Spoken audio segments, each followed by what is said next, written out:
Dear friend, नमस्ते। आप सभी का बहुत बहुत स्वागत है आज के हमारे मोस्ट इम्पोर्टेंट इलेक्ट्रिकल वीडियो में। आज का टॉपिक है full wave bridge rectifier. Basically full wave bridge rectifier का यूज़ एसी पावर को डीसी पावर में कन्वर्ट करने के लिए किया जाता है। बेसिकली ये दो टाइप से इसका यूज़ किया जाता है। एक होता है जिसमें हम टू डायोड का यूज़ करके सेंटर टैप ट्रांसफार्मर की मदद से एसी पावर को डीसी पावर में कन्वर्ट करते हैं।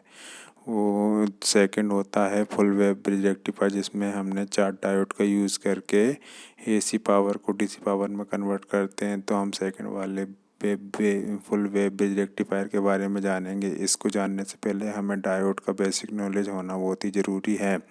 जैसा कि आप देख पा रहे हैं, इसमें 4 डायोड का यूज़ किया गया है। डायोड का कंस्ट्रक्शन, डायोड का वर्किंग ये होता है कि ये हमेशा करंट को एक ही वन डायरेक्शन में एनोड से कैथोड की ओर करंट को फ्लो कराता है। जैसा कि इसमें एक एंड पॉजिटिव का होता है, दूसरा एंड नेगेटिव का होता है।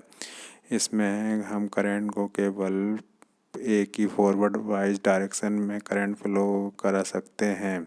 जैसा कि ये आप देख पा रहे हैं, ये फुल वेव ब्रिज रेक्टिफायर है, जिसमें हमने एक वोल्टेज सोर्स 220 वोल्ट 50 हर्ट्ज का वोल्टेज सोर्स का यूज़ किया है, जिसमें एक हमारा फेज सप्लाई है और एक न्यूट्रल सप्लाई है। जो कि हमने 4 डायोड का एक ब्रिज बनाया है, रेक्टिफायर ब्रिज बनाया है, जिसमें 2 डायोड को हमने D1 तथा D3 को फॉरवर्ड वाइज डायरेक्शन में कनेक्ट किया है तथा D2 और D4 को रिवर्स वाइज डायरेक्शन में कनेक्ट किया है। इनको पावर के लिए पॉइंट टर्मिनल A तथा टर्मिनल B को पावर सप्लाई से कनेक्ट कर दिया है, जिसमें हमने B को स्विच और पावर सप्लाई से कनेक्ट कर दिया है, terminal number A terminal B को, तथा टर्मिनल C और टर्मिनल D को हमने लोड से कनेक्ट कर दिया है। जैसा कि जिसमें डायोड D1 और D3 हमारा फॉरवर्ड वाइज है तथा D2 D4 हमारा रिवर्स वाइज में काम करेगा। जैसा कि अभी आप इसमें देख पा रहे हैं, अभी हम जैसे इसका स्विच ऑन करते हैं पावर सप्लाई का, तो अभी हमारा जो करंट फ्लो होता है वो फॉरवर्ड वाइज डायरेक्शन में हो रहा है। मतलब जो हमारा फॉरवर्ड वाइज डायरेक्शन D1 और D2 कंडक्ट होगा। जैसे कि इसकी वेव फॉर्म से क्लियर हो रहा है। जैसे कि हमारी पॉजिटिव है तो हमारा फॉरवर्ड वाइज डायरेक्शन में काम करेगा, और जैसे ये नेगेटिव में जाती है तो हमारा रिवर्स वाइज डायरेक्शन में काम करेगा। जैसा कि अभी आप देख पा रहे हैं, ये हमारा फॉरवर्ड वाइज डायरेक्शन में है। हमारा डायोड D1 से हमारा करंट फ्लो हो रहा है टर्मिनल नंबर A इसके थ्रू टर्मिनल नंबर D पे जा रहा है, D पर मिल रहा है। टर्मिनल A हमारा पास कर रहा है डायोड, ये एनोड एंड है, ये हमारा कैथोड है, ये हमारा फॉरवर्ड वाइज डायरेक्शन में ही काम करेगा। तो हमारा डायोड A1 और हमारा डायोड D3 दोनों कंडक्ट हुए हैं, जिसमें हमें पावर सप्लाई मिल रही है पॉइंट नंबर D पे तथा C पे। C और D दोनों हमारे लोड से कनेक्ट है, तो हमारा लोड एक्टिवेट हो जाता है। इसमें हमने इसका पावर भी ऑन कर दिया है। लोड को हमने एक लैंप से कनेक्ट कर दिया है।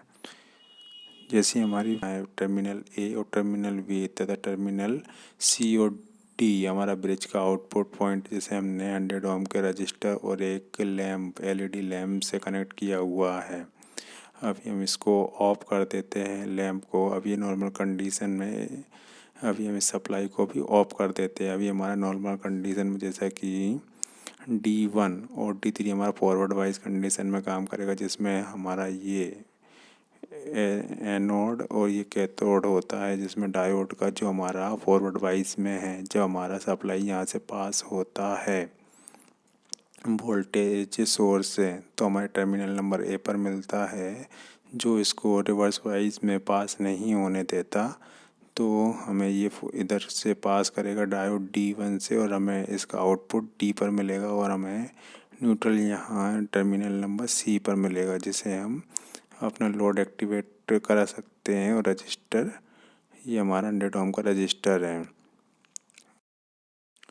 जैसा कि वीडियो में देख पा रहे हैं, ये इनपुट सोर्स वेव फॉर्म है। जब ये पॉजिटिव में जाती है, ये फेज सप्लाई जब इसकी वो वेव फॉर्म पॉजिटिव में होती है तो हमारा डायोड D1 और D3 फॉरवर्ड वाइज कंडीशन में कंडक्ट होता है, वर्क करता है। और जब ये नेगेटिव में जाती है तो हमारा डायोड D2 और D4 एक्टिवेट होता है, जैसा कि इसमें देख पा रहे हैं।